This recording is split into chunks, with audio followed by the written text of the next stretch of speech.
Halo Sobat X Science, jumpa lagi dalam program kesayangan kita semua, X Science, Eksplorasi Sains.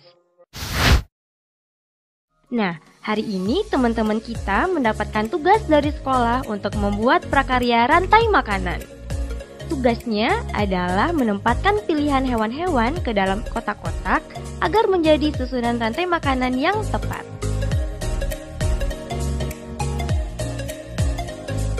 Sobat X Science, tahu tidak komponen apa aja sih yang terdapat dalam rantai makanan? Yuk kita saksikan bersama penjelasan narasumber berikut. Halo Sobat X Science, jumpa lagi bersama Kak Herman dalam program kesayangan kita, X Science, Eksplorasi Sains. Adik-adik, kakak yakin adik-adik di rumah sudah tak asing lagi dengan yang namanya rantai makanan, kan? Apa sih rantai makanan itu? Rantai makanan adalah peristiwa perpindahan energi dari satu makhluk hidup ke makhluk hidup lainnya. Ada makhluk hidup yang berperan sebagai produsen, ada makhluk hidup yang berperan sebagai konsumen, dan ada pula makhluk hidup yang berperan sebagai pengurai. Jadi, dengan kata lain, rantai makanan adalah proses transfer energi. Kakak kasih contoh ya. Padi dimakan oleh tikus. Tikus dimakan oleh ular. Ular dimakan oleh elang. Elang mati nanti akan diuraikan. Nah, dari beberapa rantai makanan itu berkumpul membentuk suatu jaring-jaring makanan. Bagaimana? Sudah paham kan adik-adik? Saatnya kita bernalar. Yuk, mari kita bernalaria. Jumlah organisme A, B, C, D, dan E yang membentuk rantai makanan di suatu komunitas ditunjukkan oleh grafik berikut. Susunlah urutan rantai makanan dengan tepat berdasarkan data yang ditampilkan grafik, serta jelaskan bagaimana membentuk rantai makanan tersebut.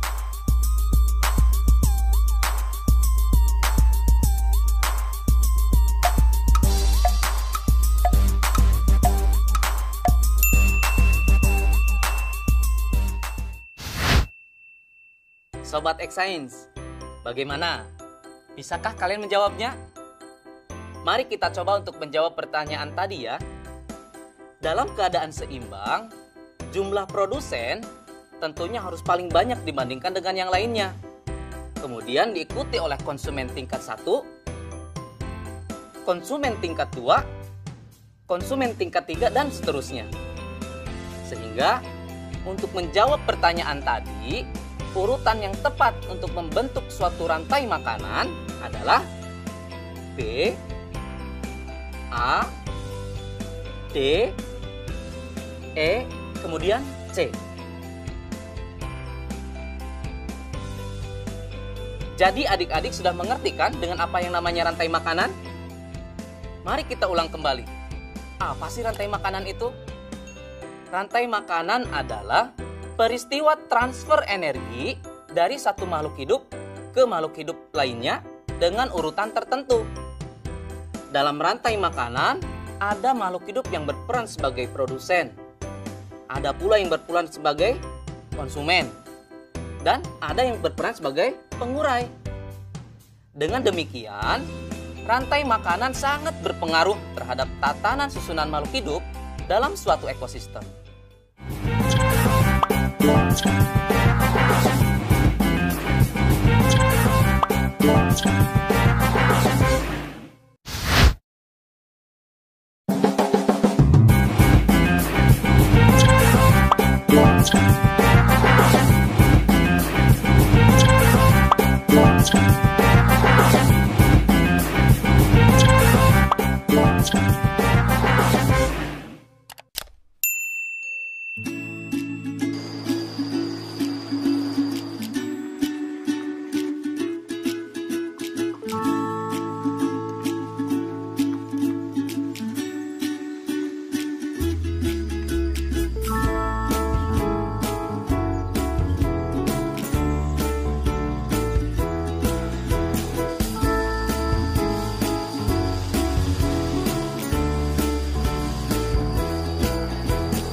Teman-teman, kan kita dapat tugas tuh dari Bu Guru.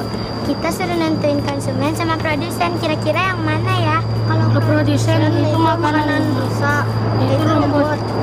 Kalau konsumen itu hewannya itu rusak. Kalau rusak itu makanannya berarti rumput. Nah, kalau rusak di hutan bisa dimakan harimau gak ya? Kayaknya bisa deh. Kayaknya bisa dah. Soalnya rusak itu kan harimau kan makannya daging.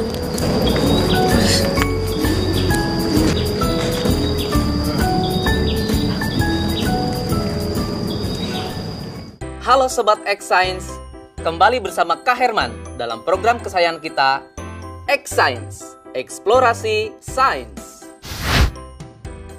Adik-adik, kalian pasti penasaran kan bagaimana hubungan interaksi yang terjadi dalam jaring-jaring makanan? Yuk mari kita simak penjelasan berikut. Yang pertama adalah produsen. Produsen adalah makhluk hidup yang dapat membuat makanannya sendiri dengan bantuan sinar matahari. Prosesnya dinamakan fotosintesis. Wah, indah sekali ya alam Indonesia ini. Dengan begitu banyaknya hutan yang ada di Indonesia. Yang kedua, konsumen tingkat 1. Komponen pada konsumen tingkat 1 ini diisi oleh binatang. Biasanya adalah binatang herbivor yang memakan organisme autotrof yang tropiknya rendah. Karena termasuk dalam kelas heterotrof, maka konsumen tingkat 1 ini tidak dapat membuat makanannya sendiri dan bergantung pada produsen. Contoh binatang herbivor yang ada di hutan adalah rusa.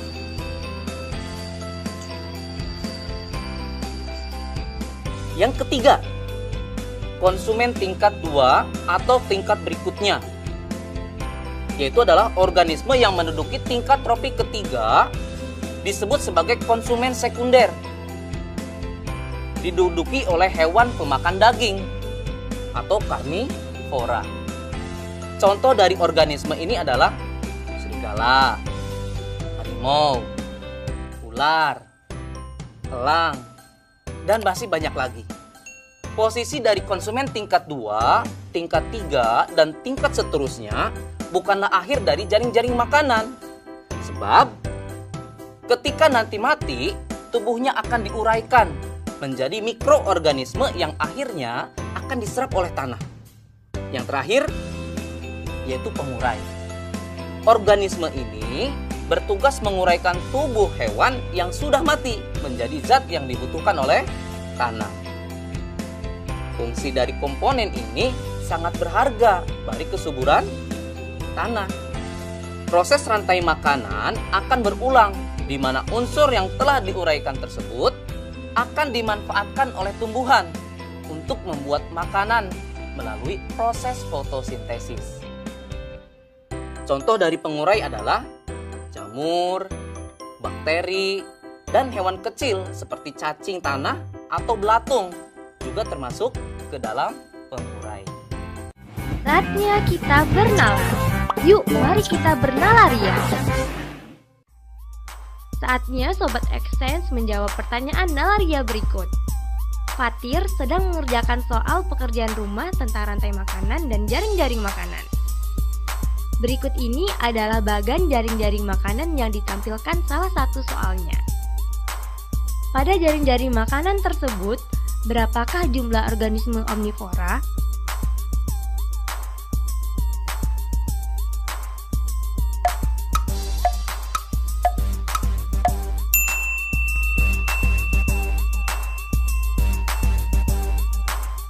Mari kita simak penjelasannya.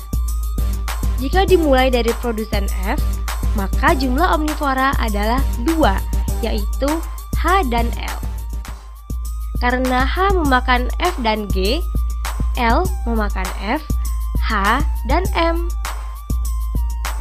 Jadi, adik-adik sudah mengerti kan dengan jaring-jaring makanan? Sehingga, apa perbedaan antara rantai makanan dengan jaring-jaring makanan ya? Perbedaannya adalah, rantai makanan merupakan bagian dari jaring-jaring makanan, Sehingga jaring-jaring makanan akan menimbulkan banyak sekali rantai makanan yang terhubung satu sama lain. Jika skemanya digambar, jaring-jaring makanan akan berbentuk seperti jaring laba-laba.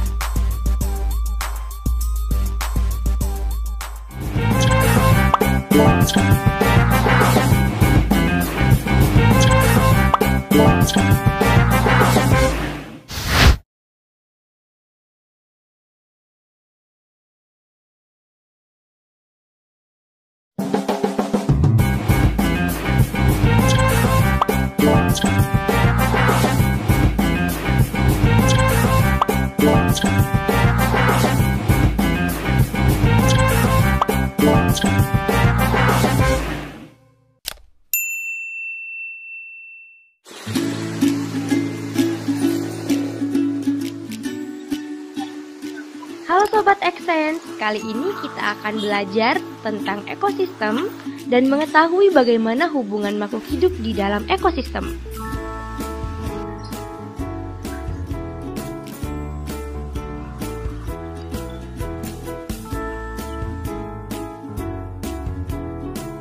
Mari kita memahaminya dengan membuat miniatur ekosistem. Sebelum kita mulai membuat miniatur ekosistem, tahukah Sobat Exsense apa itu ekosistem?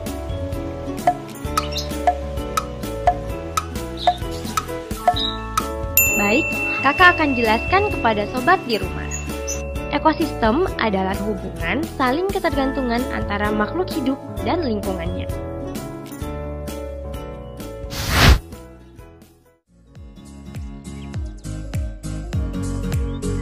Kita membutuhkan alat dan bahan sebagai berikut.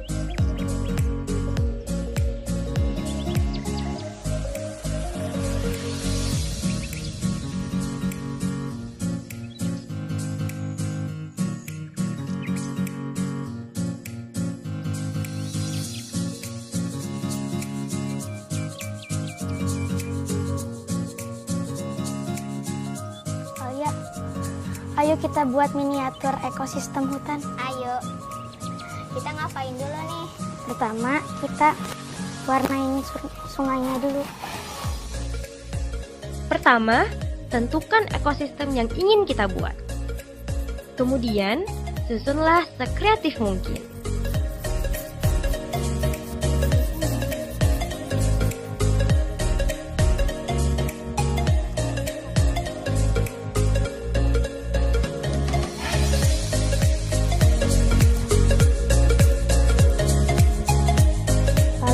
Taruh gambar kodok. Berikutnya, susunlah ornamen-ornamen miniatur hewan dan tumbuhan yang mendiami ekosistem tersebut. Adik-adik tunggu dulu. Sebelum kita masuk ke tahapan meletakkan ornamen hewan dan tumbuhannya, adik-adik harus tahu dulu nih, bagaimana hubungan interaksi makhluk hidup dalam suatu habitat yang mendiami suatu ekosistem. Pertama, hubungan mutualisme. Mutualisme adalah bentuk hubungan antar makhluk hidup yang saling menguntungkan satu sama lain. Contohnya adalah bunga dengan kupu-kupu. Mengapa sih bunga dan kupu-kupu disebut saling menguntungkan? Karena kupu-kupu membantu penyerbukan bunga, sedangkan bunga menyediakan nektar dan sari-sari makanan yang dibutuhkan oleh kupu-kupu. Yang kedua, parasitisme. Apa itu parasitisme? Parasitisme adalah bentuk hubungan yang merugikan yang dialami oleh salah satu organisme makhluk hidup, sedangkan yang lainnya diuntungkan. Apa sih contohnya? Contohnya adalah benalu dengan tumbuhan inangnya. Benalu dapat mengganggu keberlangsungan hidup inangnya. Bahkan dapat mengakibatkan inangnya tersebut mati. Hal ini disebabkan karena benalu tumbuh dan berkembang dengan mengambil zat-zat makanan yang bersumber pada inangnya. Sehingga tumbuhan inang tersebut akan kekurangan nutrisi pada pertumbuhan. Berikutnya yang ketiga adalah komensalisme. Komensalisme merupakan hubungan antar organisme. salah satu diuntungkan, namun yang lainnya tidak dirugikan dan tidak pula diuntungkan. Contohnya, ikan ramora kecil yang menempel pada ikan hiu. Bagaimana sih hubungan antara ikan ramora kecil dan ikan hiu? Ikan ramora akan selalu mengikuti dan berlindung di bawah tubuh ikan hiu, sehingga ia akan mendapatkan keuntungan berupa perlindungan dan makanan yang berasal dari sisa-sisa makanan dari ikan hiu. Sedangkan pada pihak ikan hiu tidak mendapatkan kerugian dan keuntungan apapun dari perilaku ikan ramora tersebut. Nah, bagaimana Sobat Xsense? Sudah siap untuk lanjut ke tahap berikutnya? Yuk, mari kita pasang ornamen tumbuhan dan hewannya dengan memperhatikan hubungan interaksi makhluk hidup di dalamnya. Setelah itu kita taruh tanaman seperti ini. Ini kan ada pohon. Hewan yang memakan pohon ini, rumput ini yaitu zebra, kerbau.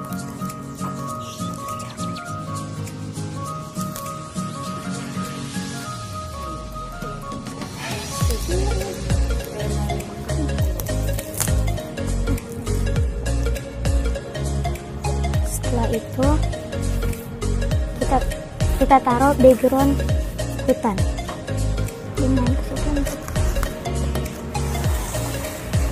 Setelah itu pastikan di sana terjadi hubungan yang setimbang dalam interaksi ekosistem yang kita buat. Dan jangan lupa ditempelkan burung elang. Nah, di sini terlihat yang memakan rumput adalah zebra, kerbau hutan, dan kijang. Nah, hewan yang memakan daging di sini ada serigala dan elang. Ada cacing di bawah pohon yang sudah busuk. Dan miniatur ekosistem telah selesai kita buat. Mudah kan membuatnya? Selain membuat belajar menjadi menyenangkan, dengan membuat miniatur ekologi ini dapat meningkatkan kreativitas dan daya imajinasi kita loh sobat. Saatnya kita bernalar. Yuk, mari kita bernalar ya. Saatnya Sobat X Science menjawab pertanyaan nalaria berikut. Ilustrasi berikut menunjukkan hubungan antar makhluk hidup di suatu ekosistem. Bacalah dengan teliti ya. Di suatu ekosistem, ada beberapa ekor hewan A yang suka memangsa hewan B. Sementara, hewan D menjadi mangsa hewan C. Daun sawi berlubang-lubang karena dimakan hewan D. Pada saat tertentu, seekor hewan E mengitari tempat tersebut untuk memangsa hewan A. Hewan C juga adalah makanan favorit hewan A. Hewan B menjadi pemakan produsen. Berikut ini yang merupakan bagan jaring-jaring makanan berdasarkan ilustrasi di atas adalah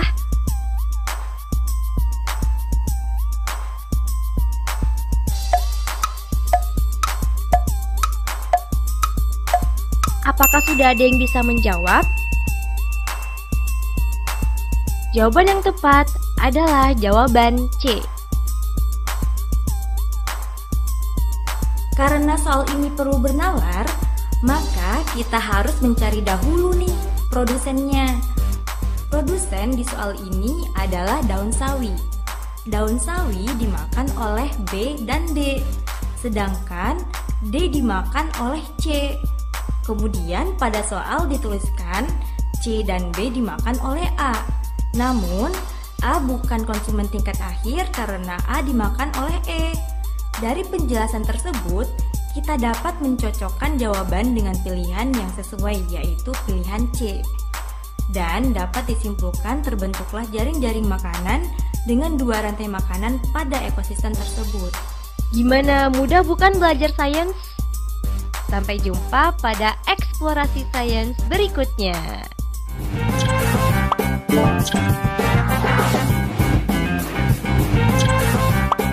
saja.